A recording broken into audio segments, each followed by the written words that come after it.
Every week some vehicles get discounted or returned to the game. So today I'm going to be showing you guys the best vehicles that you should take advantage of by buying this week in GTA 5 Online. If you disagree with anything on this list or you want to add something to this list, let me know in the comments. Okay then, let's get into it. Starting off, we got the Karin Sultan RS Classic. This thing will cost you just under $940,000 for the remainder of this week, and if you buy this without the discount, it'll cost you just under $1,350,000. So you should definitely just get this vehicle because it's so much cheaper this week.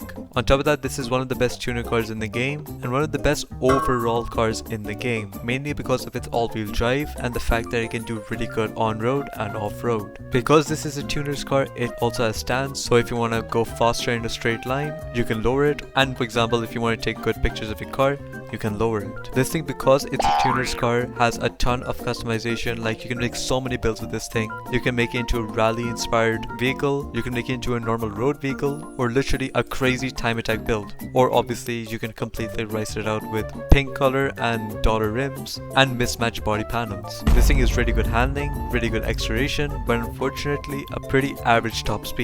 So yeah, make sure to get the Karin Sultan RS Classic, it's super good. Next up, we got the Pfister Comet. You can get this thing from the LS car meet for $50,000. Not only did it return, it also got a pretty big discount. The Comet Safari isn't a car that's in the game, and it usually costs $100,000, so it is a steal to get right now. On top of that, the Comet barely comes to the shop. It's kind of insane how it barely comes. Like, it's the type of car that would come twice a year, so if you're planning to go in GTA, make sure to buy this as fast as possible. This thing has super good handling, a pretty decent acceleration, and an average top speed. You can also convert this into the Comet Retro Custom, which is not only better than the Comet, it also has a ton of customization, and it completely transforms the vehicle. So yeah, the Comet is definitely a steal. You should probably get like multiples of them so you can have a Comet Retro Custom and the normal variant. So yeah, make sure to get it. Next up, we got the Mammoth Patriot Mil-Spec. This thing will cost you just under $900,000 this week, and usually it costs you just under $1.3 million,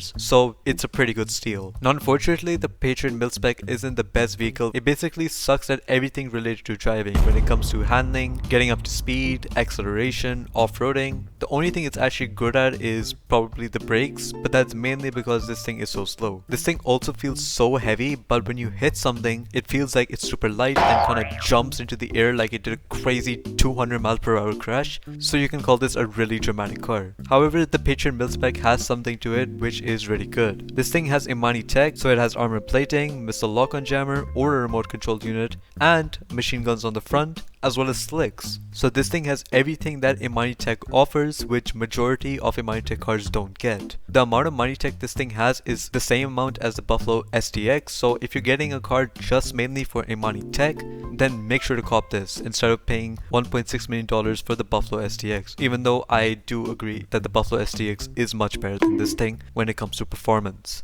Just before we continue with the video, I do want to say that 92.2% of the people who watch my videos are not subscribed.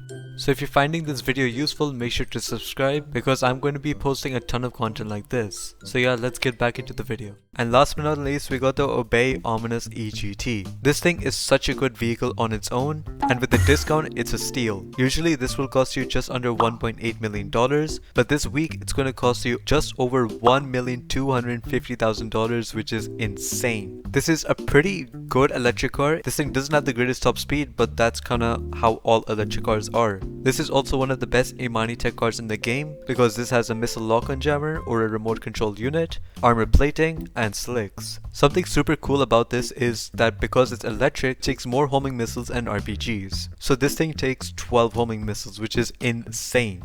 This thing also has pretty good customization actually. You can actually transform this into a pretty time attack look. I don't know why you would do that, but you can. It also has a lot of clean customization and pretty unique customization to this vehicle. So yeah, make sure to get it. It is an amazing vehicle. Now, out of all these vehicles, I would prioritize the Comet more because it's a removed vehicle and you can literally not buy it other than this week unless it comes on a random Thursday halfway through the year. So yeah, make sure to prioritize the Comet by going to the LS car meet. Then after that, I would recommend the EGT because it has a much greater discount than the other vehicles and is just overall much better. Then I would recommend the RS Classic and then the Patriot Mil-Spec. But honestly, if you get all the vehicles on this list, you're getting such good value for your money. If you disagree with anything on this list or you want to add something to this list, let me know in the comments.